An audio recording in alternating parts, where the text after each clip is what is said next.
ಧನ್ಯವಾದ.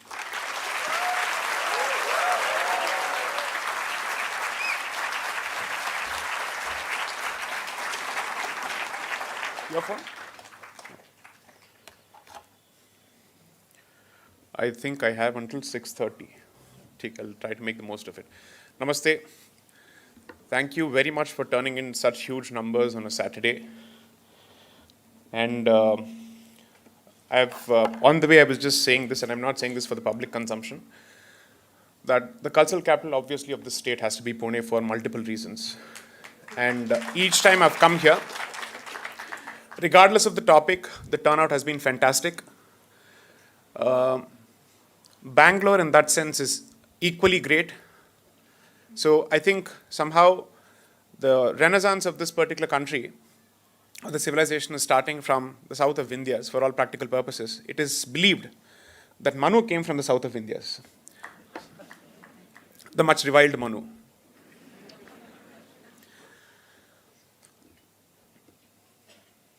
I was wondering how to structure this session.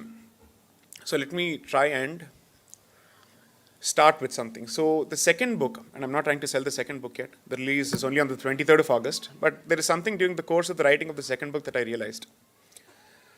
So Brihadaranyaka Upanishad has a particular quote which effectively speaks of the place of the Chaturvarnas within the Hindu fold or the Dharmic fold. It starts off by extolling the Kshatriya. And this is in the context of the Rajasuya Yajna. Effectively saying that it's the Kshatriya sword that enables the flourishing of dharma. Because under him we are safe. As long as that sword is unsheathed, you're safe. But the person who ultimately eggs and encourages the Kshatriya to live by dharma and to conduct that sacrifice is the Brahmana. And although the Kshatriya is the Yajamar of that particular sacrifice, he is doing so at the behest of the Brahmana. So anyone who strikes the Brahmana, and in that sense it refers to a particular class of enlightened individuals, not in the manner in which it is understood today. And if it provokes certain sentiments, so be it. This is my position. So, as far as the Brihadaranyaka Upanishad is concerned, I could have quoted the Manusmriti, but because Manusmriti is reviled, I decided to switch the Upanishads. Because this is what the Upanishads say. That ultimately someone who strikes the Brahmana is bound to be punished and he will be reduced to the condition of Daridrya. Now then it goes on to say how the cosmos was created. That the supreme consciousness Brahman effectively created, so there was a loud bang of sorts and then emerged the universe. To protect the universe, the Kshatriya was created, and then to give him the concept of dharma, the Brahmana was created, but then the universe, or let's say the supreme consciousness, still felt that kuch missing hai is equation mein. Now, as far as the Kshatriyas are concerned, who are the Kshatriyas according to this verse? Indra, Varuna, all these elements, all these deities. And then they realize that घर तो चलाना है, कैसे चलाएंगे? पैसा तो चाहिए. So, the Vaishyas among the gods were created. But then ultimately someone has to feed and nourish all these people, and who has to bear the responsibility of the society and to say, I'm here. You know which community was created after that? Utter the word. It's not wrong. Shudras. Don't be scared of it. The SC/ST Atrocities Act cannot come in the way. As a lawyer, I'm saying this. 100%. The word is Shudra. It is not a cuss word. It's an extremely proud word. Don't be afraid of it. It's on free speech, right? I'm exercising my free speech. And you know what is the position of earth in this verse? So the Shudra that is created for the nourishment of all the castes is Bhumi, which is called Pushana. From there comes the word Poshana and Poshit. Earth is treated as Shudra in the Brihadaranyaka Upanishad. Now please tell me, which person in his right mind can attribute cheap qualities to the Shudra? I'm sorry, this is the position of the Vedas. The Manusmriti could not be treated as higher than the Vedas. And therefore, if at all the Manusmriti says something, it has to be consistent with the Vedas. Because Smritis are meant to be realistic and, let's call it real-time expositions of the Vedas. So embrace this cactus. Because those who wish to exercise free speech cannot do so without the guts to embrace the truth. Period. Because if free speech is meant to be just comfortable speech, then I don't understand why do you need that speech in the first place. Who are you going to trouble? You're not going to trouble anyone. The reason that you need to protect free speech is to protect you from anybody's offended sentiments. Because he cannot cite his bloated ego or his sentiments as a reason to shut you up. That's the reason it needs to be protected. Now, but then, after having created all these varnas, not caste, don't use the word caste, varna. After having created all the varnas, then Brahma asks himself, how do I ensure that all of them operate within a certain boundary? What if the Kshatriya chooses to become a tyrant because he is the one wielding the sword? What do you do then? Well, let me create an honor code, and that code is called dharma. So the verse ends by saying that all of these people are kept in check by dharma. Now, why is it dharma? What is the etymology of dharma? That which sustains is dharma. Dharayati. That which sustains. So what does it sustain? It sustains what we believe is cosmic order as reflected in societal order. Period. Now, why is this important? It makes absolutely no sense to discuss either free speech or any other form of right independent of the end goal. A direction is meant towards a particular destination. So what is the destination that you are aiming for? What is it that the society is geared for? From there, you discuss the nitty-gritties and the nuts and bolts of free speech and expression.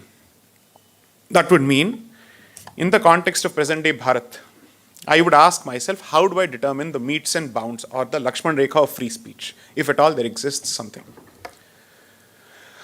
I am a free speech absolutist, but not in the sense as Dr. Ranganathan, in a slightly different sense. One, I would want to be very, very clear about what is it that the free speech must protect.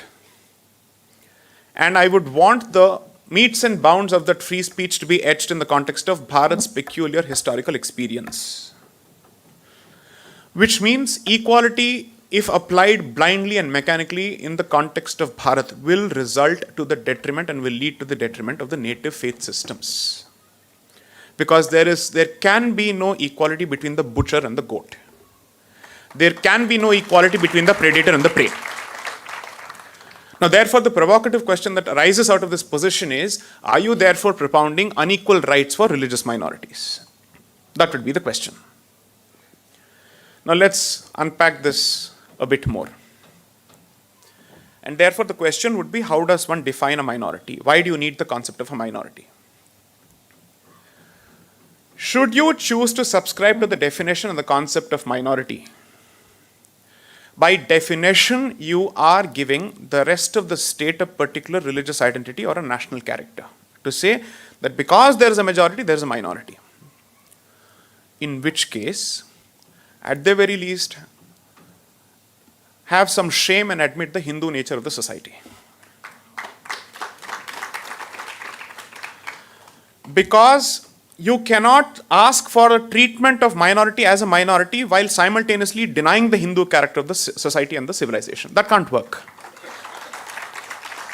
Because then effectively you are asking for the cake and eating it too. You're saying, I will speak from both sides of the mouth and both are equally valid, which cannot happen. Why is this important? If today the position is that these are values which are universal, these are values that have been universalized, the concept of a national minority has come from Europe to protect national religious minorities. In the context of Christian states and in the context of states which are predominantly Christian and which have non-Christian populations. And therefore, those states have the luxury of proclaiming and chest thumping the fact that they are indeed a Christian state. Nobody denies that character. And then they speak of how do we treat non-national minorities or non-national religious groups in this country. You want to adopt that particular framework and that particular paradigm as far as Bharat is concerned, and still want to say Bharat cannot have an identity of its own because that goes against its own definition and subscription to secularism. So should you want to discuss free speech and minorityism, it starts with the basic premise, which is what is the identity or the pehchan of this Rashtra? Start with that question first. Everything else is a secondary discussion.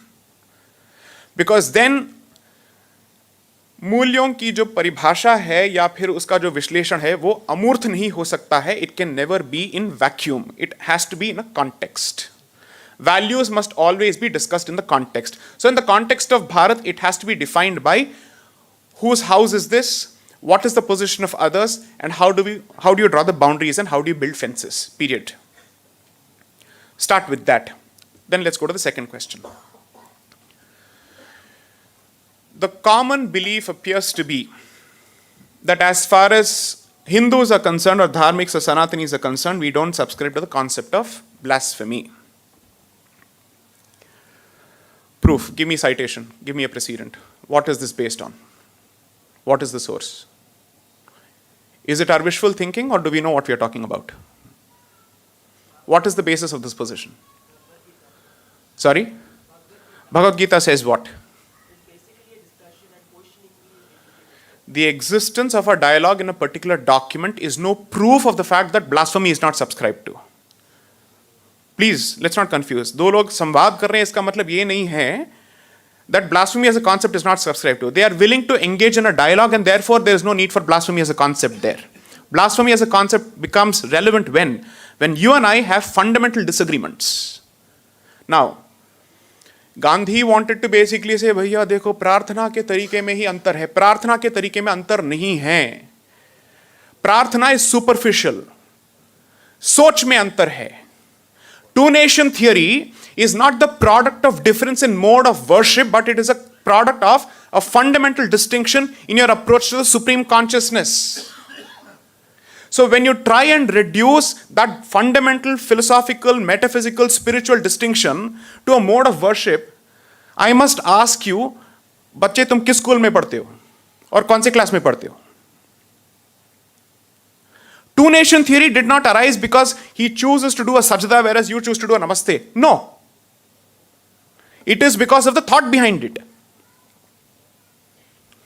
Now, in which case, if blasphemy is fundamentally a consequence of two people having such clear distinctions, how do you define the metes and bounds?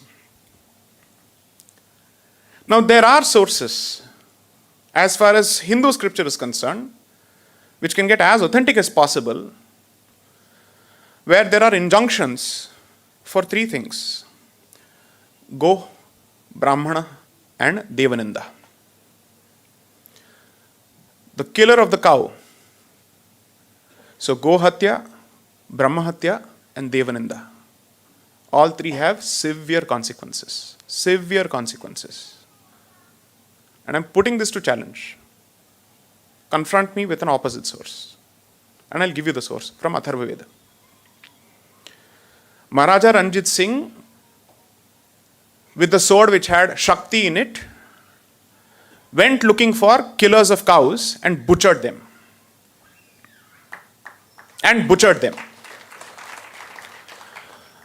तो हम गो की रक्षा करेंगे लेकिन देवों को छोड़ देंगे?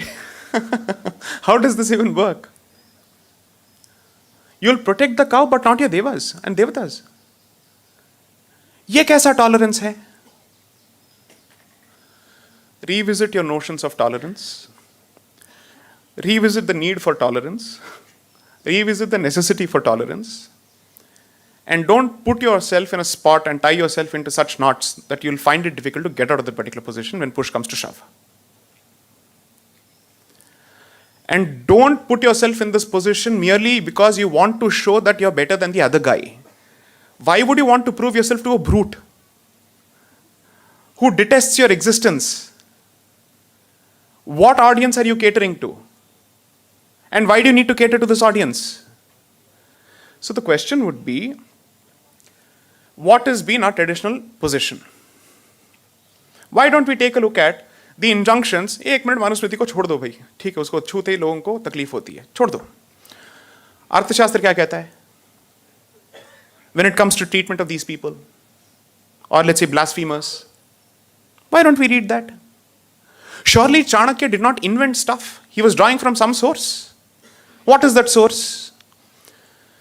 Now this would take us to a very, very sensitive territory. So are you therefore saying that your recrafting of Bharat as a civilizational state would mean that the concept of blasphemy is recognized even dharmically? Yes. And there's a good reason for this. You're telling me that as a global minority, the exercise of free speech lands in the same manner on you. As a community that has seen two successive waves of massive colonization, you're telling me that when the other guy cracks a joke, being a global majority who's capable of summoning the ummah from the outside of this country to press into services position inside the country, you're telling me that the joke will land in the same way as you. So when swastika is slandered and bandied in the world, do you understand the consequences of Bharatiya staying outside? Anybody who's lived in the United States or has relatives in the United States, they'll tell you, people who wear the bindi are referred to as what? Red dots. Red dots. This is not a joke. Please understand that as on date, this civilization is on the cusp of an existential challenge. And therefore, at this stage, you do not have the luxury of indulging in tolerance. Dare I say this? Tolerance will come when there is peace. Today, you're not at peace. And the worst part is, you're not at peace because of the traitors you're producing and less because of the people from outside. Now, therefore, the question would be, if the blasphemer, so to speak, comes from within the community, what's your position going to be? Indulge. करने दो. बच्चे हैं. क्या फर्क पड़ता है? These are instrumentalities and tools in the hands of the other. That must be realized.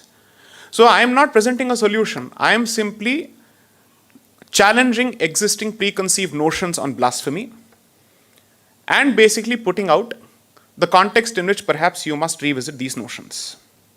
Now let's come to the other two issues. So one, blasphemy, my position is very simple. 295A is unfortunately, and I use the word unfortunately, a necessity, because you do not have a response to the street veto of the other side today. And you're not sure that the state is strong enough, virile enough to protect you. And even if it does protect, its protection translates to condolence in 2 lakhs. There is no protection before. Therefore, the one thing that can torment the other side is the law. वो भी छोड़ दें. बचा क्या? You want to enter the boxing ring with both hands tied and a smashed jaw. This is as real as it gets. The one thing that these beheadings have effectively told us is that according to him, this is not an academic discussion. वो संवाद के लिए तैयार नहीं हो रहा है. He is not getting ready for a dialogue. He is getting ready for a battlefield. And it's for you to decide. As Winston Churchill said, while the Hindu sharpens his argument, the other side sharpens his sword. Let's fight the sword with tolerance. That's our civilizational decision. Welcome to your own funeral, not your party. On sedition. Now let's come to sedition. Why was sedition introduced? To go after Gokhale? To go after Tilak? No. No. When section 124A was introduced in the Indian Penal Code, was there a provision to charge people who were waging war against the state? Any law students here? It's a pop quiz. हाथ तो खड़े किए और नीचे गए. The moment I said it's a pop quiz. भैया क्या है? Okay. Section 121 of the Penal Code as it existed then was used for waging war against the state. So when you had a provision, so this was waging war against the queen or the king, depending on who was wearing the crown. So if you had a provision which was meant to prosecute people who were waging war against the king or the queen, why did you need a section 124A? What does the history say on this particular subject? So here's what happened. Read my second book for this. The first 2 chapters of the first section significantly cover this along with the debates. Because the misconception is that, oh, ये तो हमारे स्वतंत्रता संग्राम को clamp down करने के लिए. No, that's not the history. They were going after the Wahhabi movement in this country. They were going after the Wahhabi movement in this country. How many people know when did the Wahhabi movement even take place in this country? Please read it.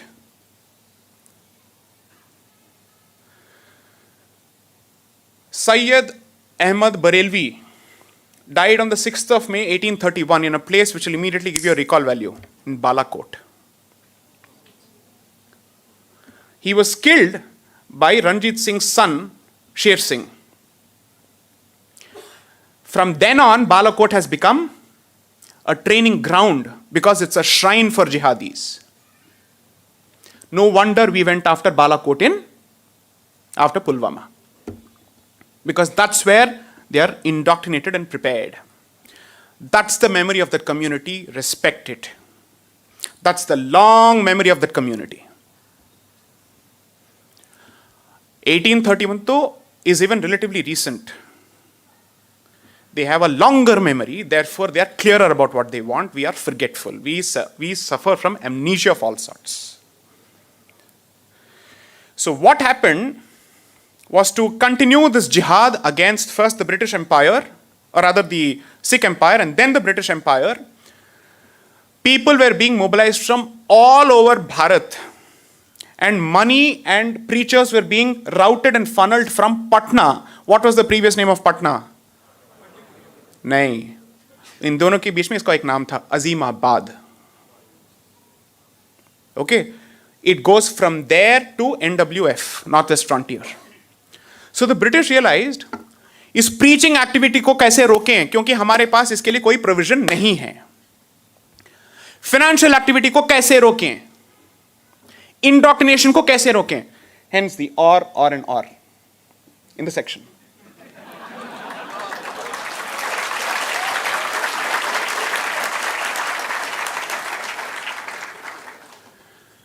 And therefore the catch-all provision of otherwise, because if you do something that is intended in this particular direction, which is not specifically provided for in the provision, I must still have an omnibus catch-all provision to come after you. And therefore the otherwise. That is how legal drafting happens. So when they did that, they decided to go after the activity thoroughly. Give the British man the courtesy of respect for being thorough. No wonder we are speaking in his language and wearing his clothes. He has done something right from his perspective. This was the thoroughness with which it was drafted.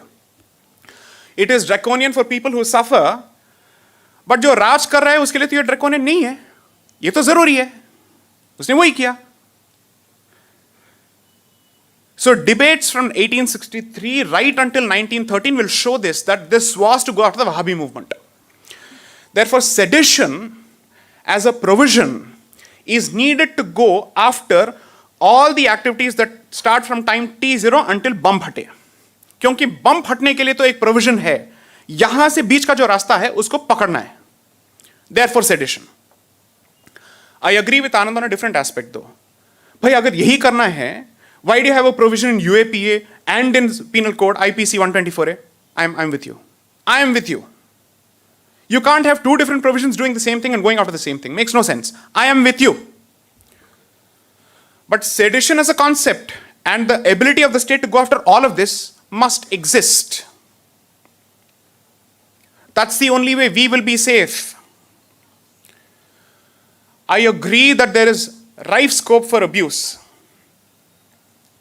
So did the framers of the Constitution, not just the fathers, even the Pita and Mata of the Constitution, did they know what they were doing? Yes.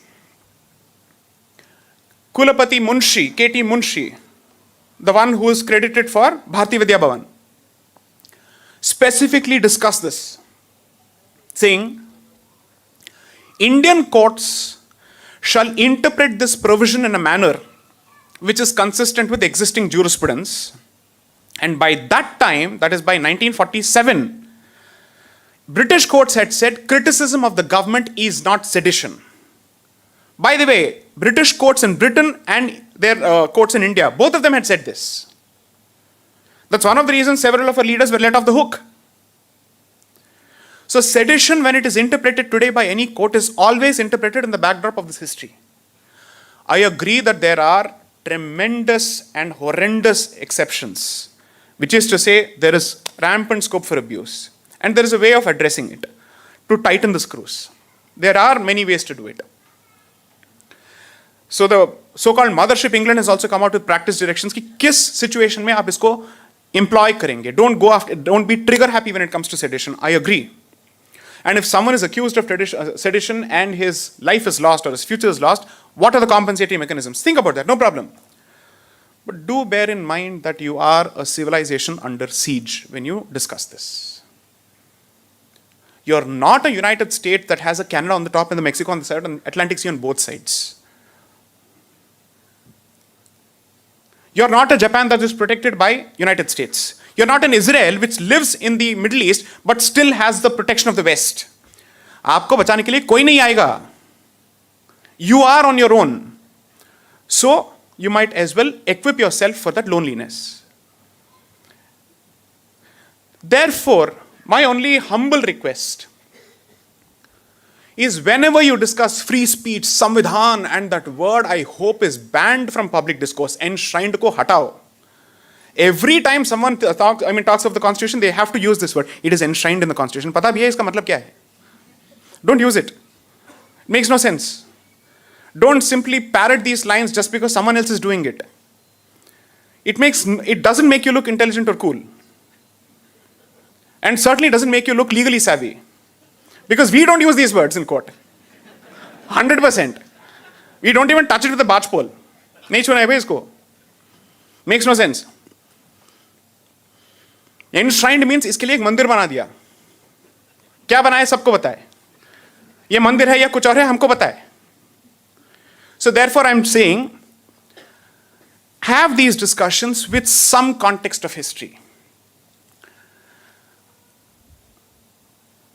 Imagine now on the question of I just have 5 more minutes, I'll just take 5 more minutes. On the question of how do you go after, blasphemy, or how do you interpret it, what are the defenses, truth and all that, there is one more thing. जब ये पूरा controversy चल रहा था नुपुर शर्मा का, Hindus were at pains to say ये लिंग नहीं है, ये form of energy है, ये वो है, ये है. लिंग को लिंग नहीं मान सकते हैं आप लोग? Why are you so ashamed of your own culture? Why is it that you choose to actually pray to the ling? Because it is a representation of Raudra, of masculinity, of potency. You want to say it's not? Okay, how many people have been to Pashupatinath in Nepal? Okay. It's a mature audience, hopefully. If you've got under 18, it's not my fault. You knew what you were getting into. So please take responsibility. Okay? Now, in Pashupatinath Mandir, apart from the Moolagraha, so to speak, you go to the right. There is a specific Bhairav Roop there. people who want children are expected to do something there. Touch a particular organ and come out. You're worshipping the organ. It's surprising that Hindus are so easily ashamed of their own religion. Whereas he gets away literally with murder. Now when he was saying, so therefore, during this entire controversy, obviously the other side, that's exactly what provoked Nupur Sharma. That he made fun of it. And therefore she had to respond. So one of the factors that you consider in deciding blasphemy, so on and so forth, is this under duress, provocation, what? No, it's not as if she was waiting there to just shoot out this statement. नहीं था. ज्ञान वापी के संदर्भ में ये discussion चल रहा था, किसी ने वहां से ये टिप्पणी और व्यंग के बाण चलाए, उसने जवाब दिया. Right? So therefore, to that extent, she was not actively looking for controversy. So that is one of the mitigating factors in deciding blasphemy. Is she responsible for blasphemy? Second, does the content of the statement have any truth in it or an element of truth in it? Which it is. I agree with Anand on that. Now, usually the other discussion that happens is, samajh lijiye, Krishna Leela, when it is read by a bhakta or the devout, is seen as a divine play. But the one who does not believe in it will make utter fun of it. When that fellow Neeraj in that movie with Salman Khan has this line, Krishna kare to ye leela hai, main karun to kuch aur hai, he says this. You know why we should have actually prosecuted that fellow for this? Because what is important is tone. Tone. Krishna लीला के बारे में जब बात होती है या भगवान के बारे में बात होती है, respect, because you're hurting our sentiments. That is the position. I'm not saying I agree with it. I'm saying this is what the law says. Now, but then, question would be, Bhaiya, I don't even subscribe to your faith. Kahe ka respect? I don't subscribe to your faith at all. Plus, I wish to critique it because I feel either it's stupid or whatever it is. If that's the position of someone, I agree with Anand there. Otherwise, Charvaka should have been beheaded. Going by this logic. So, the concept or the discussion surrounding blasphemy is way more complex and requires a bit more of thought. For strategic reasons, I am saying retain the provision. Because आज आपके हाथ में उसके अलावा और कोई औजार नहीं है. So my position is not strictly academic, it is realistic. उसके पास तलवार है और मेरे पास कील है. कील तो है, जहां मारना है मारो. कील भी गया. So what will you do? जादू की झप्पी. My dear brother is Mahatma Gandhi's letter to Hitler. Hitler would have said, throw it in the dustbin. What a cloying nonsense this is. It's too sugary, I can't even handle this. It's like watching that movie Vivah by the Barjatias. Unbelievable cloying nonsense. So therefore, bottom line, please get real. Hindus don't have the luxury of academic hair splitting. All of these discussions must be in the context of the beheadings. Thank you.